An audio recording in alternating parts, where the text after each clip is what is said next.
esta aventura y que haya vuelto realidad esta aventura que terminó en este libro hermosísimo, muy bien editado. Están aquí Mare Magnum, los editores, un libro muy bien logrado, muy bien investigado. Aquí tenemos a Juan Valentín Fernández Gala, bienvenido aquí. Usted ya es como, he visto que ya es un García más casi, o sea, conoce a todos los… Bienvenido.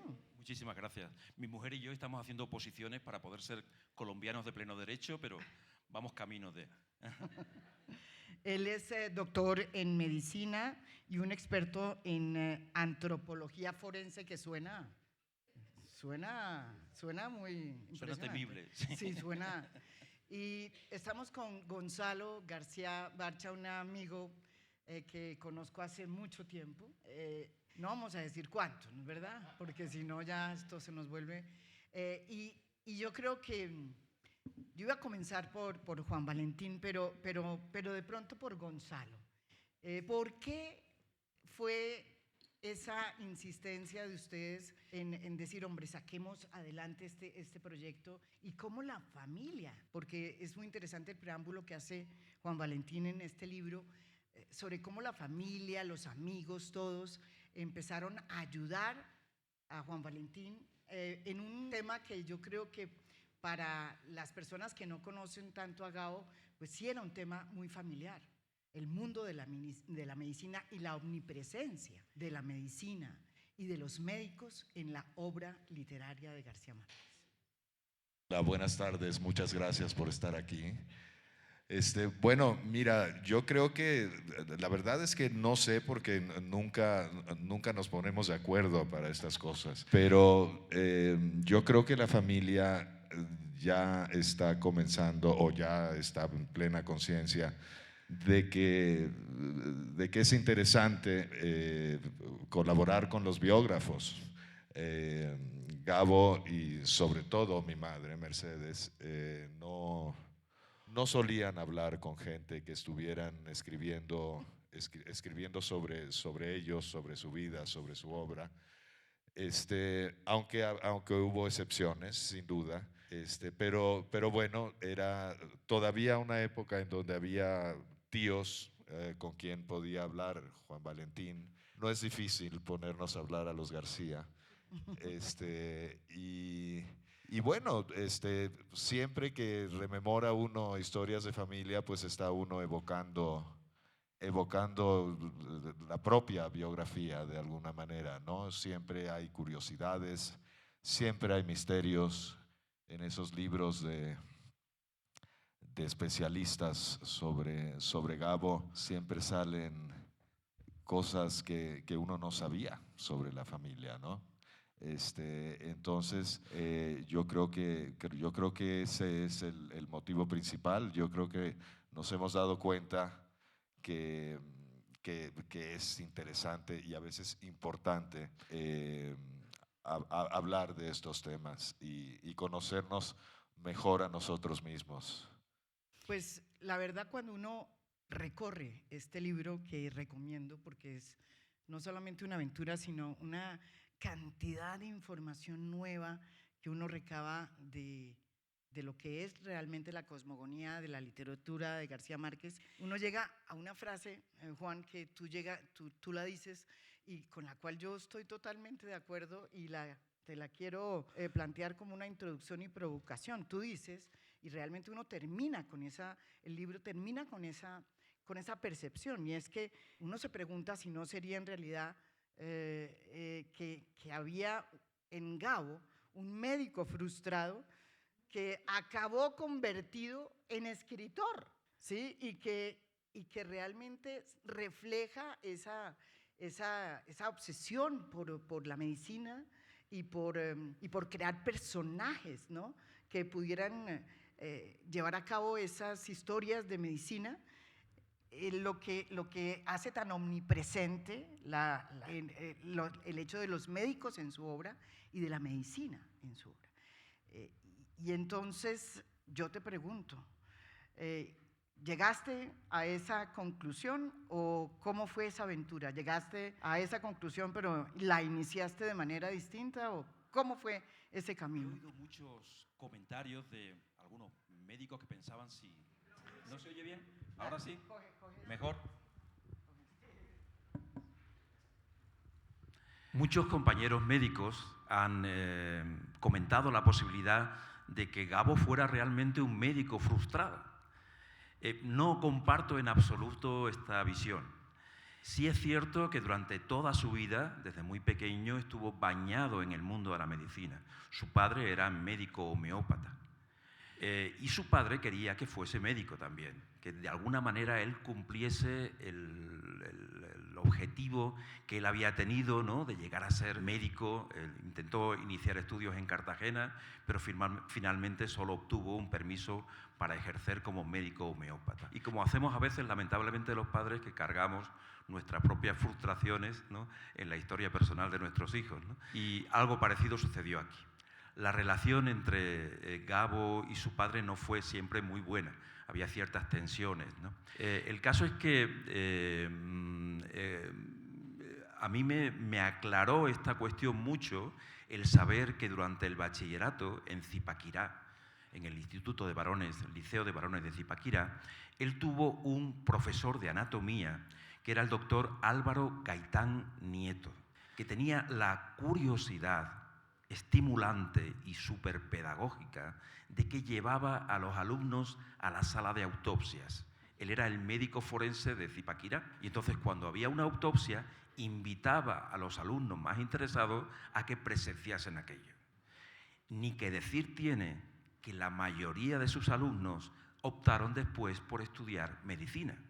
Tiene el récord de discípulos que han continuado ese camino. A mí me hubiera ocurrido lo mismo. Gabito estuvo bajo su influencia y además tenía muy buena relación con él.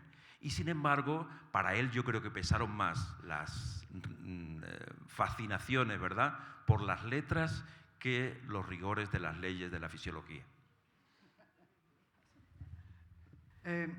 Gonzalo, ¿por qué esa omnipresencia en la literatura de Gabo de la medicina? ¿Él siempre estuvo como afanado por eso? Porque yo me acuerdo que no tenía ningún problema, digamos, a lo largo de su vida no tuvo que tener necesariamente médicos, los tenía amigos, ¿sí? Pero ¿cómo era esa relación con los médicos? Bueno, si puedo intervenir un poquito en lo que estaban comentando ahora mismo, yo pensaría en relación A a la lo que pregunta, estaban sí. hablando, y Gabo lo decía siempre, por eso lo digo yo, que cuando se es escritor, ya sea novelista, poeta, cualquier tipo de escritor, periodista, desde luego, todo te tiene que interesar.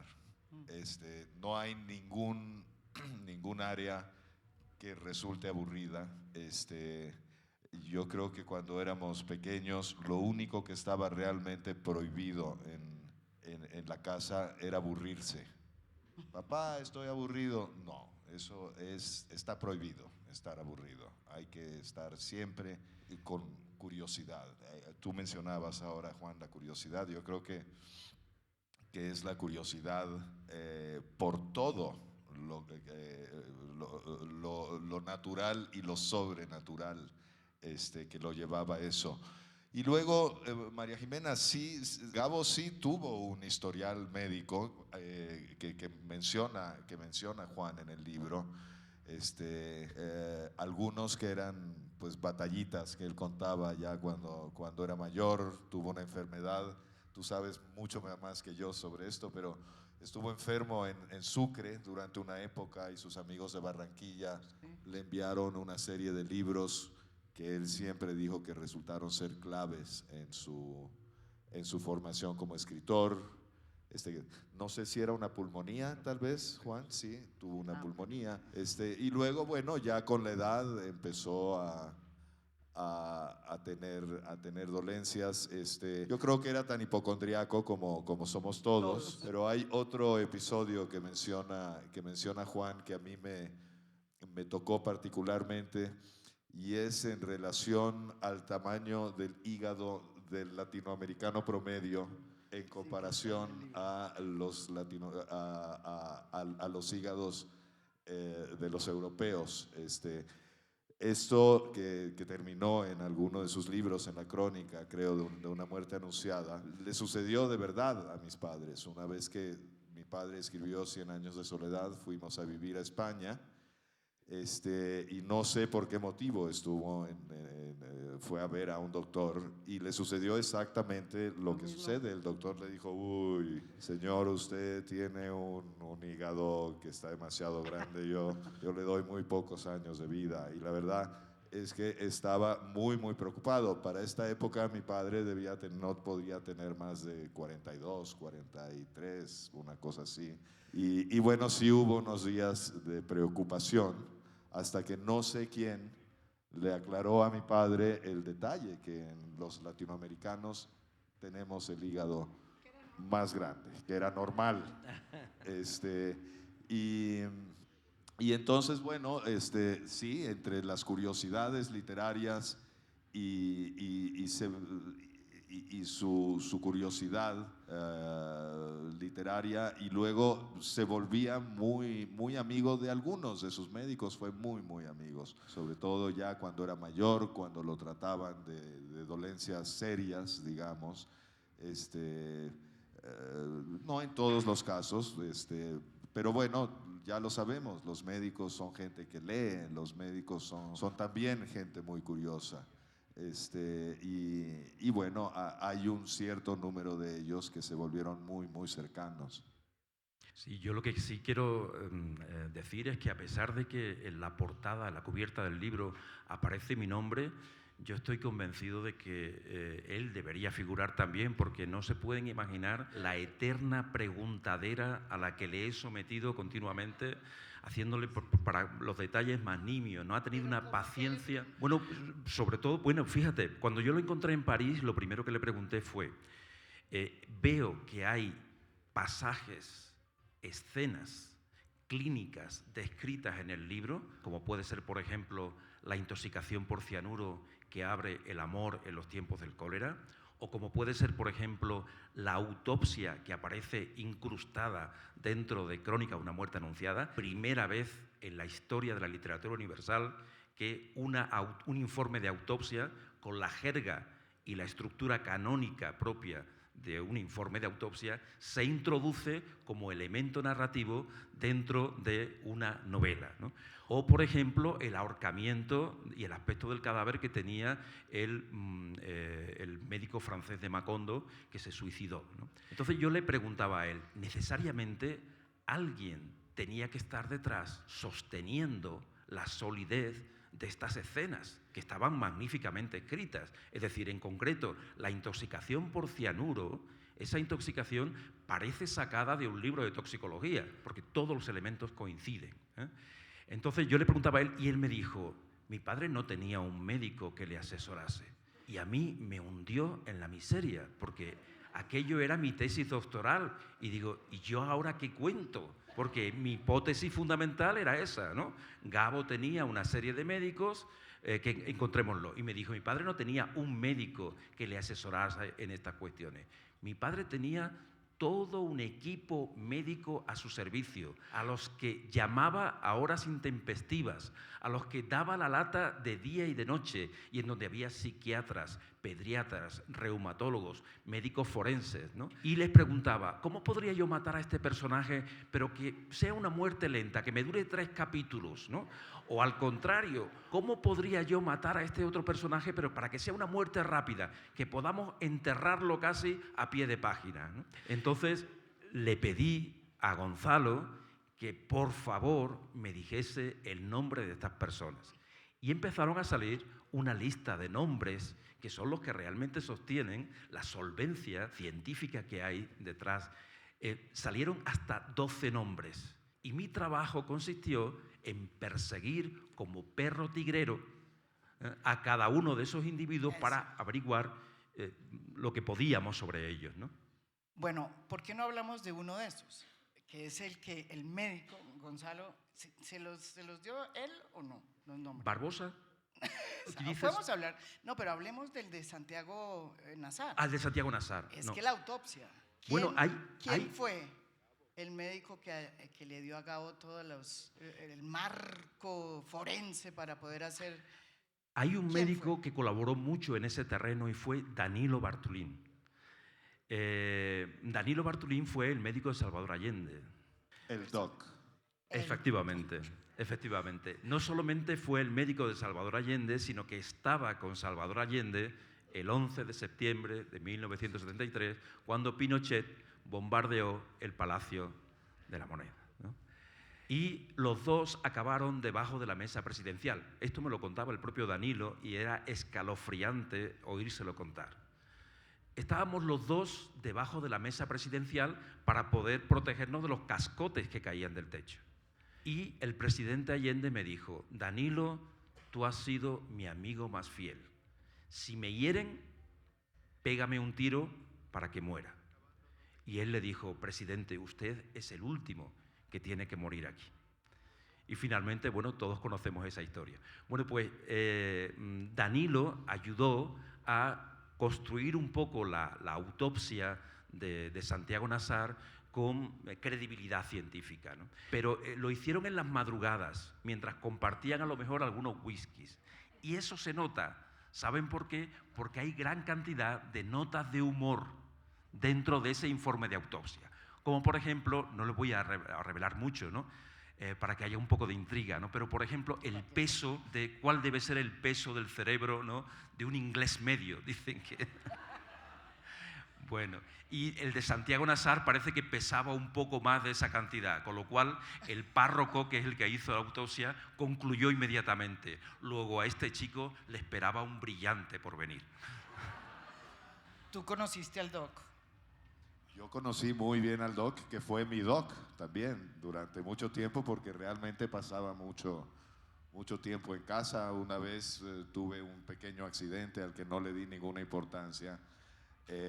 A los 3 días de estar con esa dolencia, con el brazo un poco estropeado, se acercó y me dijo: a ver, muéstrame ese brazo. Y se lo mostré así y me dijo: tienes una fractura en forma de tenedor. ¿Será ese el término? Doc me dijo: tienes el brazo roto, no seas bobo. Y entonces, bueno, él mismo me llevó al doctor. Esta historia que acaba de contar Juan, yo se la oía a Danilo cuando tendría yo a lo mejor 12 o 13 años, y luego la seguí escuchando, él se la seguía contando a otra gente a medida que yo iba creciendo, y a medida que yo iba creciendo, la historia se iba volviendo cada vez más terrible, porque él empezaba a mencionar en mi presencia más detalles. Ya hace poco tiempo, en su casa de Madrid, le dije: oye, doc, pero yo es que veo que cada vez hay más.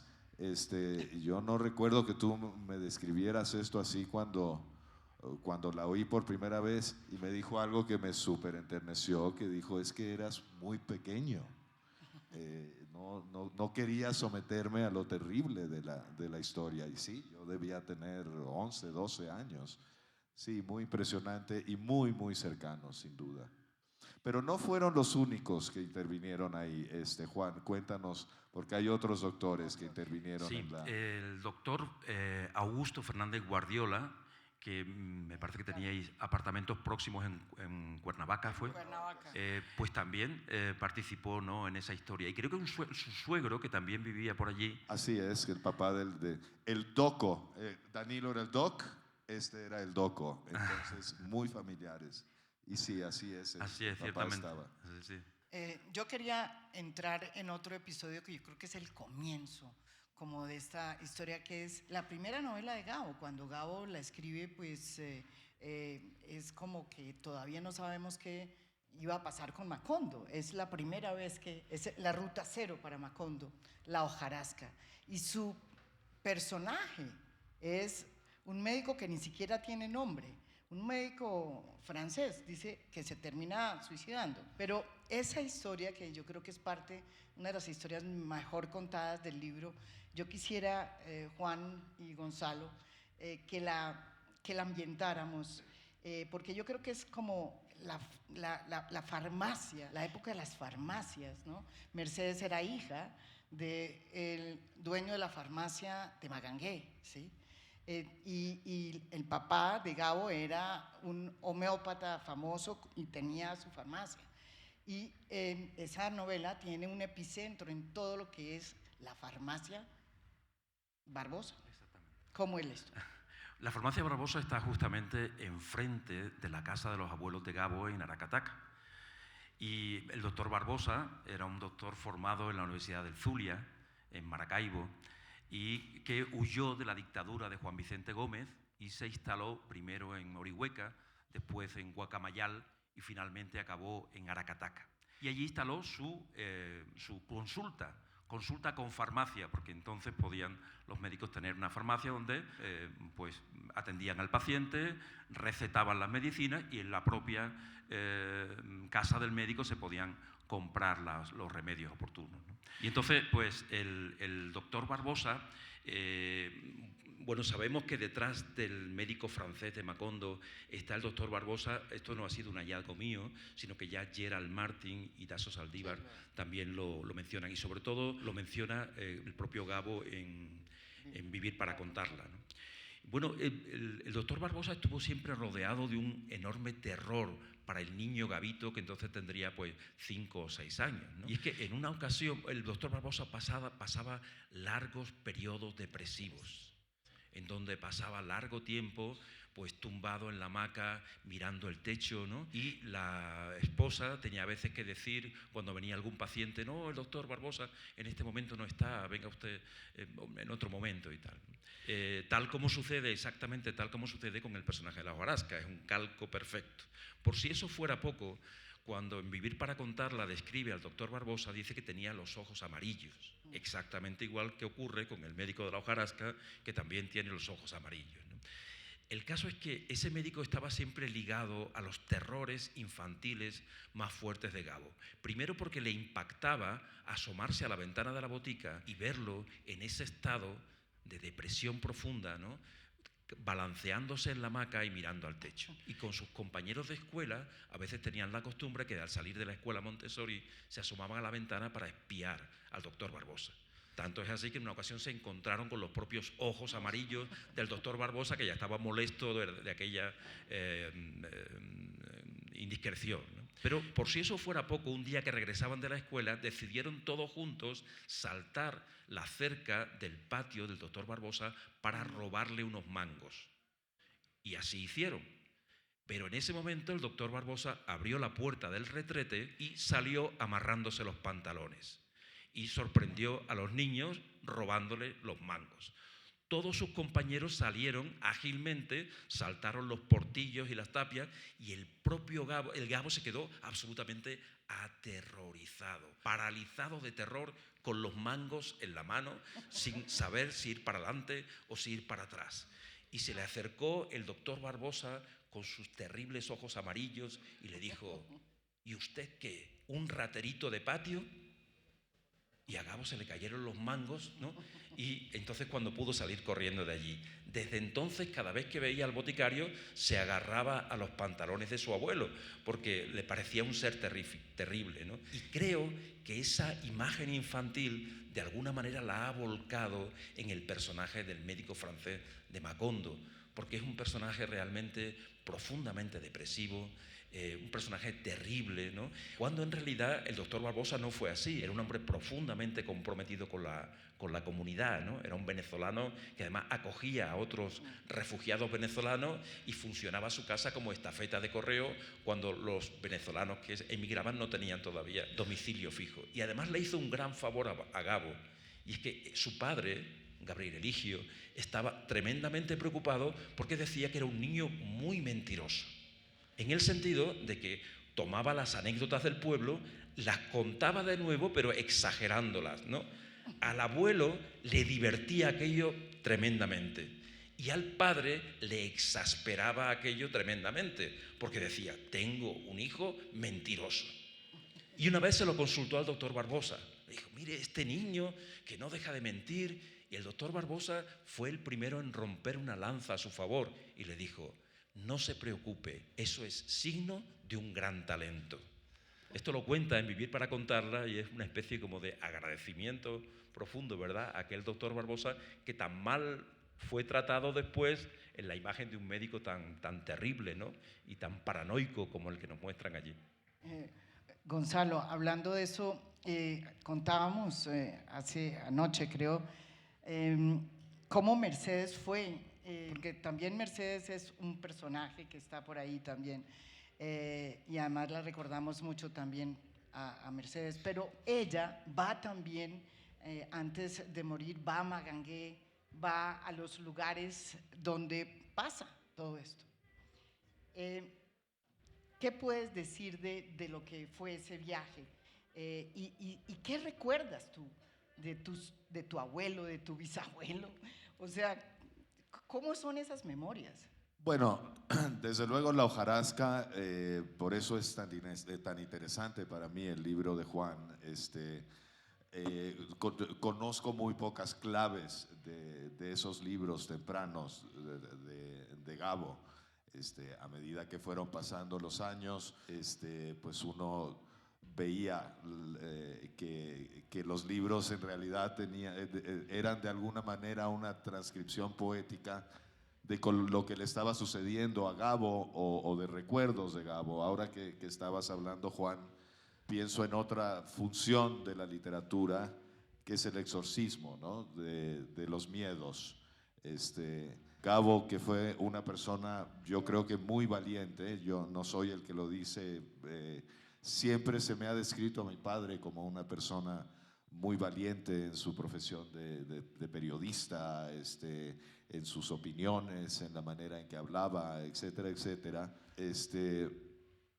Pues siempre fui muy consciente de que estaba lleno de miedos, sobre todo el miedo a la muerte, de la cual no se hablaba realmente en la casa, porque había la impresión de que hablar de la muerte era de alguna manera invocarla. Entonces, pero me llamaba mucho la atención que en sus libros, sus descripciones de la muerte de los personajes, ya hemos hablado de eso, pero incluso de los que mueren por muerte natural, pues son muy detalladas y muy trabajadas y generalmente muy poéticas. Es obvio que él estaba muy sumergido en eso. Pero tú me preguntas sobre mi mamá, María Jimena. Sí. Bueno, mi madre, tal como describe incluso Juan en el libro, mi madre era un gran enigma, era un gran misterio. La serpiente del Nilo, el cocodrilo sagrado, en fin, estaba lleno la obra de Gabo está llena de homenajes a ese gran misterio. Y bueno, ella siempre hablaba con una gran elocuencia que encuentro siempre, bueno, que es muy fácil de encontrar en Colombia, pero siempre hablaba con mucho misterio y siempre con frases muy lapidarias. He aprendido en este festival la importancia, por ejemplo, de Magangué y de Mompox en la historia de Colombia. Mi madre, siempre que se le mencionaba Magangué, decía, no, eso es un calor brutal, ahí no se puede vivir. Pero por dentro debía ser, en efecto, muy importante. Caliente. Y muy pesado. Gabo escribió una crónica sobre el fundador del M-19, Jaime Bateman, y hablando después de su muerte, y hablando de él, en esa crónica dice que Jaime Bateman recorrió los lugares por los que había crecido justo antes de morir. A mí me llama mucho la atención que Gabo estuvo en Aracataca muy poco tiempo antes de morir y me llama aún más la atención que mi madre fue a ese lugar donde el calor era insoportable. También en su última visita a Colombia, cogió a sus mejores amigas de Cartagena. Se había construido recientemente una carretera que permitía el acceso a Mompox y a Magangué y fue allá. A mí me sorprendió mucho. Desde luego no hice la asociación que hizo Gabo en el libro de Bateman, en el artículo de Bateman. Pero el hecho es que eso también se cumplió de esa manera y Mercedes fue, visitó los lugares que menciona Juan, visitó el internado en Mompox, donde estuvo, donde fue recibida como exalumna distinguida. Le entregaron una copia de un trabajo que había hecho, no sé a qué edad, pero bueno, seguramente en la secundaria, que era una disertación acerca del río Magdalena. Creo que esta ya ha sido publicada en algún lugar, en algo asociado a Gabo, y bueno, lo digo con todo orgullo, era una escritora verdaderamente extraordinaria. La verdad es que es un artículo donde describe una porción del universo que luego fue el universo literario de Gabo, ya de una manera muy, muy elocuente, hablando de la importancia del río para la historia y la geografía del país. En fin, este tema podría seguir y seguir porque es mi madre, pero yo creo que sobre todo es eso. Ella tuvo una infancia muy, muy cercana a la infancia que tuvo Gabo. Era increíble cómo identificaba absolutamente a todos los personajes, sobre todo de esas novelas tempranas. Ella conocía las claves de todas esas novelas tempranas muy, muy bien y sabía quién eran todos perfectamente. Sobre la valentía de Gabo, que has mencionado, Gonzalo, hace un momento, creo que quien mejor la pueda atestiguar es el dentista, porque cuando nos sentamos en el sillón del dentista es cuando realmente surgen a lo mejor todos nuestros miedos más profundos, ¿no? Y el dentista conoce bien cómo afloran esos miedos, ¿no? Tuve la oportunidad de contactar con el doctor Gazabón, que fue su dentista en Cartagena de Indias. Lo hice con mucha dificultad porque cuando llamé a su consulta me dijeron que había dejado la consulta y que se había convertido en pastor evangélico y que iba recorriendo los pueblos en Estados Unidos, ¿no? Finalmente, después de mucha persecución, lo encontré en Florida, en la localidad de Tampa, Florida. Y el hombre fue tan generoso que me hizo tres excelentes regalos. Primero me contó cómo era Gabo en el sillón del dentista y me dijo que era una persona absolutamente tranquila e indiferente y hasta le encantaba bromear. Y para demostrármelo me hizo el segundo regalo.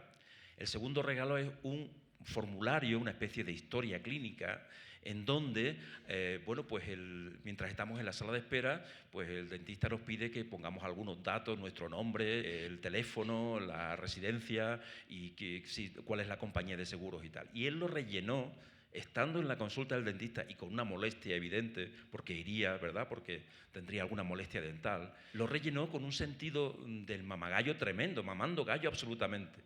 De hecho, recuerdo algunas cosas, decía, por ejemplo, número de teléfono, y él simplemente se limitó a decir, cortado por falta de pago. O, ¿en qué trabaja su esposa? Él decía, no hace nada. ¿Para qué compañía trabaja su esposa? Y dice, ya quisiera yo saberlo, o algo así, ¿no? Es decir, ¿toma algún tipo de droga? Y dice, sí, la emulsión de Scott.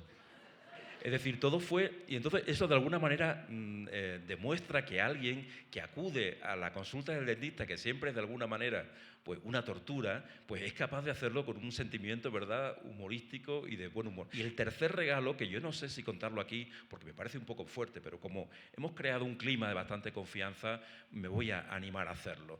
El tercer regalo que me hizo me comentó que tuvo que extraerle a Gabo un canino.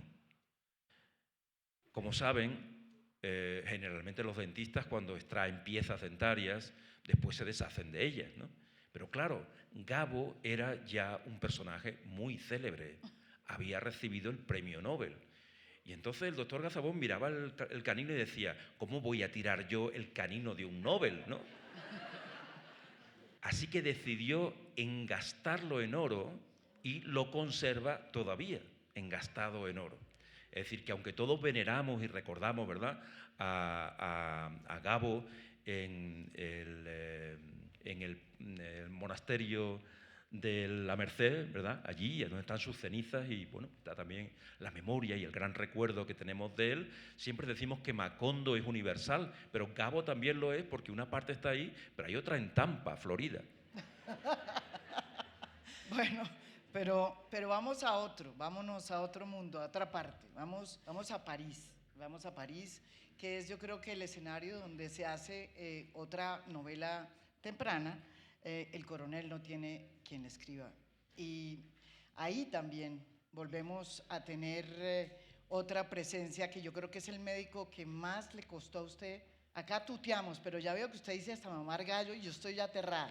Este señor nos va a tocar adoptarlo. Ya un español diciendo mamando gallo, ya está la vaina. Así es. Estamos así es. aquí ya. Pero la pregunta es, ¿cómo fue ese mundo, digamos, ese mundo de la ciencia también que plasmó Gabo en esta novela del coronel no tiene quien escriba, y cómo ese médico del que se formó pues parte un personaje es realmente el médico Tebal, que le tocó a usted llegar y, mejor dicho, buscarlo hasta el fin del mundo, ¿no es verdad? Así es. Más o menos, pero lo encontró. Lo encontramos finalmente. Caramba, sí. pero le costó bastante. Lo encontramos gracias a Juan Luis Cebrián, que fue durante mucho tiempo director del diario El País. Él publicó en Galaxia Gutenberg una biografía que se llama Retrato, una biografía muy bien ilustrada, se llama Retrato de Gabriel García Márquez. Y ahí cuenta cómo Gabo en una ocasión cuando estaba en París en 1956 salía de una cafetería y tenía, en el libro se puede ver una de las fotografías, tenía un aspecto inequívocamente argelino, es decir, podía ser perfectamente con el bigotito y tal y el color moreno, ¿verdad? Podía ser perfectamente confundido con un norteafricano. En aquel momento estaba en su auge el Frente de Liberación Nacional y Argelia estaba intentando independizarse de Francia, ¿no? Entonces la policía secreta, la policía política estaba detrás de todo el movimiento del Frente de Liberación Nacional que estaba ya en París, ¿no? El doctor Mohamed Tebal era un líder destacado del Frente de Liberación Nacional. Entonces, pues, a Gabo saliendo de la cafetería, la gendarmería le pidió la documentación y dice, no llevo, pero yo soy colombiano. Y dice, pues si no lleva documentación, debe entrar, ¿no?, en el furgón, y lo llevaron a la comisaría de Saint-Germain-des-Prés y allí pues se encontró que estaba rodeado en el furgón por un montón de personas que hablaban en árabe, una lengua que él no comprendía en absoluto, ¿no? Y entonces el hecho de que él guardara silencio parecía que era todavía un detalle de mayor complicidad, ¿no? Hasta que finalmente encontró a un médico argelino que hablaba español, pudieron hablar y le dijeron, pero qué triste que estés aquí siendo inocente. Yo creo que es mejor que a partir de ahora seas culpable. Y le dio propaganda del Frente de Liberación Nacional para que pudiera repartirla por ahí. Entonces, gracias a Juan Luis Cebrián hemos sabido que el nombre era Mohamed Tebal, pero fue muy difícil encontrar en Argelia alguien que se llamara Mohamed Tebal. Todos, acá María. Finalmente, por fortuna, había un centro escolar que tenía ese nombre en la localidad de Tlemcen. Escribí al director del centro escolar preguntándole si había alguna razón por la que tuviera ese nombre. Me dijeron, sí, el creador y el patrocinador de esta escuela fue un alcalde de esta ciudad que era el doctor Tebal. Y entonces ya empezó a cuadrar todo. Me pusieron en contacto con la familia, me mandaron fotos y las fotos coincidían exactamente con la descripción del doctor Octavio Giraldo que aparece tanto en La mala hora como en El coronel no tiene quien le escriba. Entonces, pues fue extraordinario encontrar a la familia Tebal, que desconocía por completo que su padre había conocido a Gabo, pero que evidentemente tuve la enorme suerte de que escribí muy osadamente a la comisaría de Saint-Germain-des-Prés y les dije, ¿ustedes no conservarán por casualidad alguna información sobre esto? No solamente me dijeron que sí, sino que recibí a vuelta de correo un enorme paquete con toda la documentación de la policía secreta que perseguía al doctor Tebal, que ya había sido desclasificada y que estaba a disposición de los investigadores. Y ya saben que los franceses son tremendamente rigurosos en sus archivos y facilitan a los investigadores hasta el punto de que, bueno, el regalo que yo les hice haciéndole copia de todo aquello y enviándoselo a la familia Tebal, ellos aparecen mencionados hasta la hora en que salía o entraba en el hotel. El seguimiento era estrecho. Gonzalo, en este momento aparece una figura que tú conoces, yo también tuve la oportunidad de conocerla cuando estábamos en París Tacha. Así es. ¿Quién es ella? Y yo creo que es un personaje además que queda evidentemente representado en esta novela y es un personaje muy, muy especial. Bueno, para mí, Tacha fue la persona y su esposo, Charles Rossoff, eran mis tutores porque yo terminé el bachillerato y siendo menor de edad fui a vivir a París durante una temporada y entonces mis tutores en Francia eran Charles y Tacha. Yo ya los conocía muy bien desde los 4 años que fui por primera vez a Francia. Ella es actriz, es una persona que recita poesía, es una aliada de toda clase de exiliados de todas partes del mundo, ya fuera América Latina, Europa del Este. Su casa era un hervidero de conocimiento intelectual, casi siempre en el lado rebelde. Y bueno, siempre fue muy, muy interesante ir a su casa. Siguió siendo amiga, mi esposa se hizo amiga de ella, mis hijos la conocieron bien también, y bueno, es una pieza clave de la historia de Gabo en Francia, sin lugar a dudas. Sí, yo, bueno, coincido enteramente, es una persona entrañable, sigue siendo tan elegante como ha sido siempre, inteligente, con una conversación avispada, llena de humor. Bueno, le tenemos un cariño extraordinario a Tacha, sin duda, ¿no? Y yo he tenido la suerte de que ella nos llevara por el Quartier Latin, por el barrio latino de París, diciéndonos, aquí fue donde, ¿no?, conocí yo a Gabo, aquí, ¿no?, fue un recorrido de privilegio, ciertamente, ¿no? Pero sobre todo ella conoció muy de cerca a Gabo, porque compartieron incluso apartamento, mientras estaba escribiendo El coronel no tiene quien le escriba. Con lo cual, la mejor cronista de aquella historia, de la génesis de aquella historia, pues es la propia Tacha, ¿no? Tacha entonces compartía su vida, los afectos también, ¿no?, y el apartamento con Gabo, ¿no? Y ella se desvivía, es decir, limpiaba pisos, trabajaba en la radio, recitaba poemas, ¿no? Y a veces nos reconocía que se desesperaba un poco porque llegaba a casa y Gabo no había limpiado, ni había hecho la comida, ni había... Entonces ella se esperaba y decía, pero bueno, ¿cómo puede ser? Busquemos algo, ¿no? Buscar alguna fuente de ingresos que nos podamos mantener, tal, porque fueron años muy difíciles, ¿no?, ciertamente. Entonces yo de alguna manera cuando la escucho a ella contar esto, de alguna manera estoy viendo al coronel, ¿no?, que intentaba por todos los medios criar al gallo, exactamente igual que hacía Gabo. Gabo intentaba escribir su novela y Tacha le decía que debía dejar la novela y dedicarse a algo productivo, exactamente igual que la discusión que tenían estos dos ancianos en la historia. Por si eso fuera poco, el coronel estaba siempre pendiente de una carta que no llegaba. Y es que Gabo estaba tan apurado económicamente que había pedido ayuda financiera a algunos amigos y estaba siempre pendiente del buzón para ver si esa carta llegaba al fin, ¿no? Nunca me olvidaré de la cara de profunda ternura de Tacha cuando nos dijo, claro, yo me porté mal con él. Porque si yo hubiera sabido que iba a ser premio Nobel, le hubiera dicho, Gabriel, no te preocupes, escribe lo que tengas que escribir, que aquí estoy yo, ¿verdad?, para sostener la situación. Pero claro, yo no sabía realmente, ¿no?, qué es lo que... El cariño que ellos se han mantenido y que siguen manteniéndose, porque Pacha fue invitada a la entrega del premio Nobel en Estocolmo, y escucharla hablar con ese afecto de Gabo, a mí me parece profundamente enternecedor.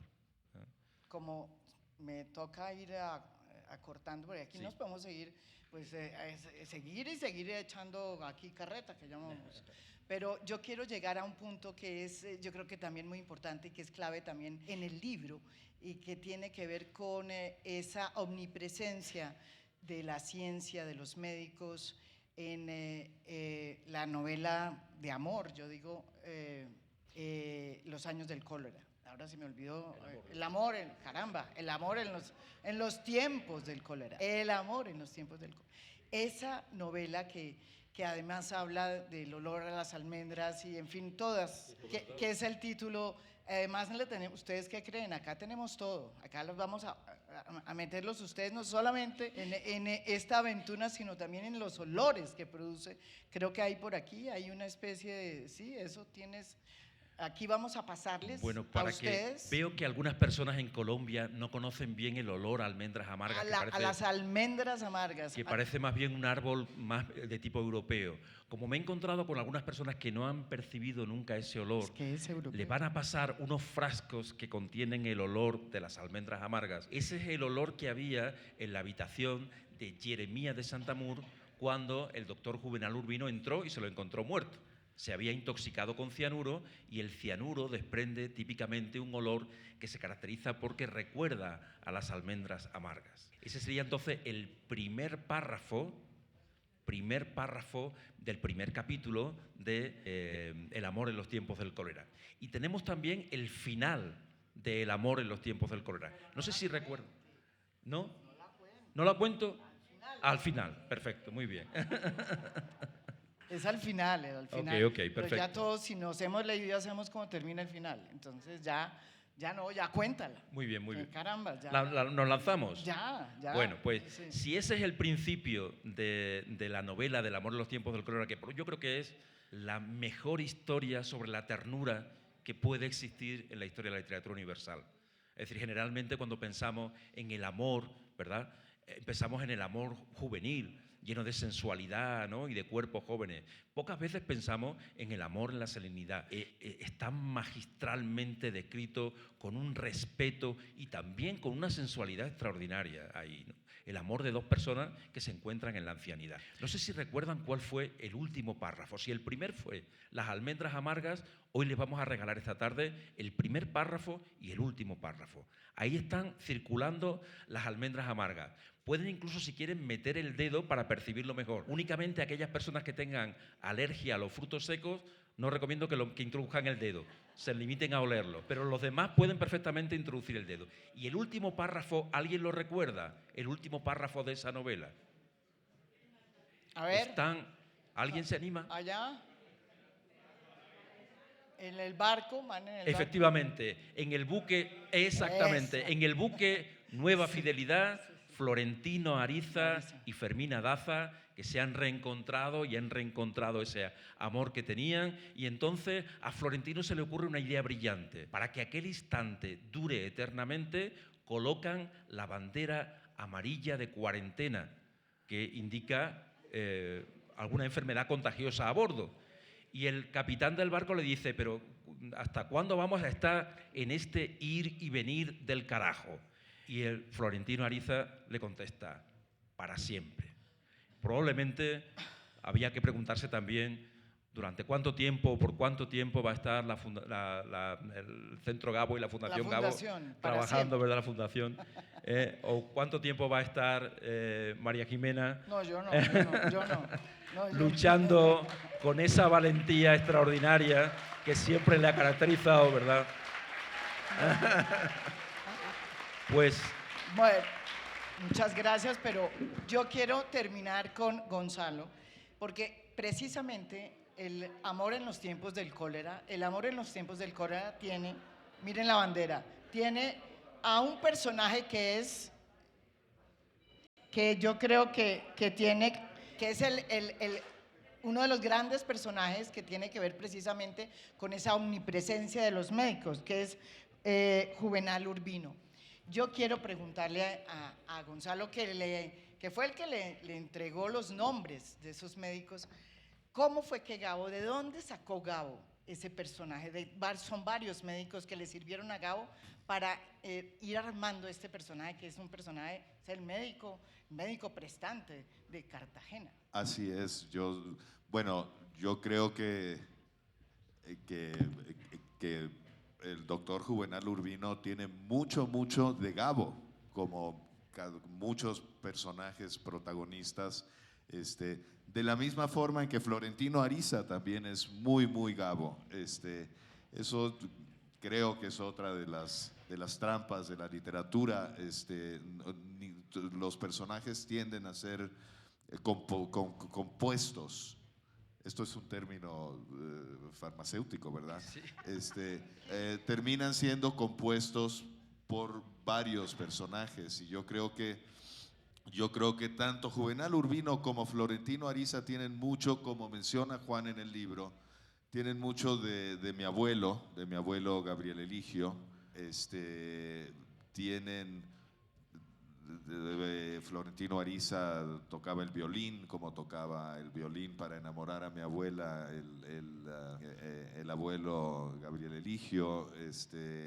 La muerte de Juvenal Urbino es de alguna manera un compuesto de la muerte no de mi abuelo, sino de mi bisabuelo, del abuelo de Gabo, que tuvo una caída y que bueno, Juan, la verdad es que es el que habla con mucho detalle de todo eso, pero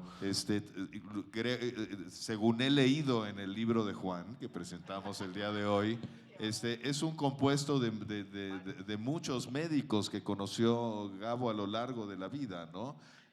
Yo creo que no podemos enfocarnos en uno solo, pero será Juan el que hable del aspecto médico. Yo creo que puedo hablar más del aspecto literario y cómo se van construyendo los personajes en la literatura, que tienden a ser muy autobiográficos y luego, una vez más, exorcismos de personajes que fueron importantes para uno y para él, desde luego. Entonces, yo creo que valdría la pena escuchar a Juan un poco, porque en el libro él tiene teorías muy interesantes, específicas, y además él conoce muchísimo más en detalle las biografías y los nombres de los médicos que influyeron para esos libros. El caso de Juvenal Urbino es lo que hemos llamado en el libro un caso de quimerismo o de mosaicismo, es decir, es un personaje que está hecho a modo de mosaico con piezas o teselas de varios otros personajes. Hemos identificado fundamentalmente tres, aunque también, como muy bien ha dicho Gonzalo, el abuelo Nicolás está muy presente ahí, ¿no? El doctor Juvenal Urbino fundamentalmente está representado por el doctor Enrique de la Vega, que se formó en la Sorbona, que además tenía un pequeño zoo personal en casa, igual que tenía Juvenal Urbino y Fermina Daza. Los pacientes sabían que tenía esa gran afición por los animales y a veces les regalaban todo tipo de especies extrañas, tortugas, serpientes, guacamayas, ¿no? Cosa que aparece muy vívidamente reflejada en el amor en los tiempos del cólera.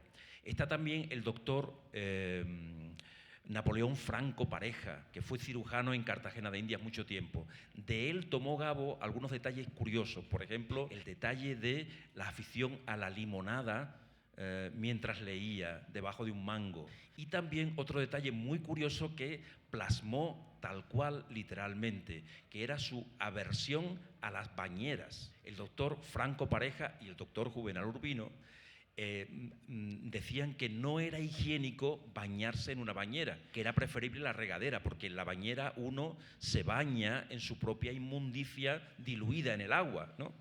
Y el doctor Franco Pareja decidió eliminar las bañeras de su casa y sustituirlas por regaderas, ¿no? Y luego también es muy curioso el detalle del bastón, ¿no? El bastón que llevaba siempre sempiternamente el doctor Juvenal Urbino, que hemos podido incluso hasta fotografiarlo y aparece en el libro, ¿no? El tercer personaje que compone ya la trilogía de Juvenal es el doctor Durán Porto, un psiquiatra de Santa Marta, que coincidió con Gabo en París, en los tiempos de París. De hecho, se encontraron casualmente en la calle y se miraron uno al otro como diciendo, no es posible que yo en París haya encontrado a un tipo de aracataca, ¿no? Y entonces el doctor Durán Porto le dijo, caramba, Gabito, qué pequeño es el mundo. Y Gabo le corrigió, le dijo, no, qué grande es Cataca, decía. Bien, pues el doctor Durán Porto, curiosamente, se subió un día a una escalera para podar una rama de un falso ébano o un lluvia de oro que estorbaba en la ventana del dormitorio. No se pueden ustedes imaginar lo escalofriante que es escuchar esta historia a la propia esposa del doctor, porque es como estar escuchando a Fermina Daza, ¿no?, en el momento en que acude a auxiliar al doctor Juvenal Urbino cuando se cayó de la escalera intentando atrapar el loro, ¿no? Bueno, pues no era, en este caso no era un loro, sino que era una rama que estorbaba y él cogió el machete del jardinero. La mujer le había advertido, Peperre, tú no eres muy habilidoso para estas cosas, acuérdate que la otra vez te cortaste con... Y Peperre se empeñó en subirse, ella estaba cosiendo y de repente oyó un fuerte golpe, lo llamó varias veces, no hubo respuesta, salió al patio y se lo encontró debajo de la escalera. No murió inmediatamente, sino que pasó largos meses en coma, sufrió varias intervenciones quirúrgicas que no fueron exitosas y finalmente murió. Cuando el otro día me hablaba con la familia Durán Porto en Santa Marta, me decían por teléfono, estoy mirando el falso ébano desde aquí y está floreciendo en este momento. Y ya para terminar, Gonzalo, tú, no sé, la idea que uno siempre tiene es, ¿cómo hiciste para responderle todas las preguntas que debía haber tenido Juan a lo largo de tanto tiempo? Porque mira todo lo que hizo. O sea, no resultó tan fácil para el doctor Juan. No, yo le di claves, le di nombres de lo que yo recordaba.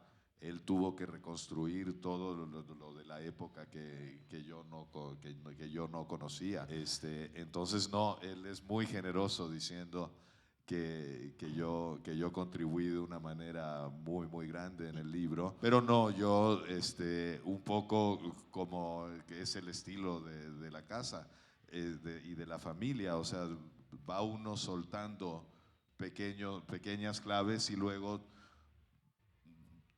uno tiene que hacer el recorrido de la investigación, de la imaginación, del desarrollo personal y Claro. obsesivo. O sea, sí se está hablando de los médicos de Gabo, pero sobre todo se está hablando de un nuevo médico de Gabo que tienen aquí enfrente, pues, que es el doctor Juan Valentín, que se ha ganado con este libro el derecho de decir que él también es un médico de Gabo. Y una última cosa que se me ocurría ahora que lo escuchaba, en 100 años de soledad existe este momento curioso de Melquiades, que está escribiendo él mismo la historia que estamos leyendo, encerrado en una habitación, y que a lo largo del libro se pregunta uno, bueno, ¿qué está haciendo este gitano? Y ese gitano, en el caso de este libro, es el mismo doctor Juan.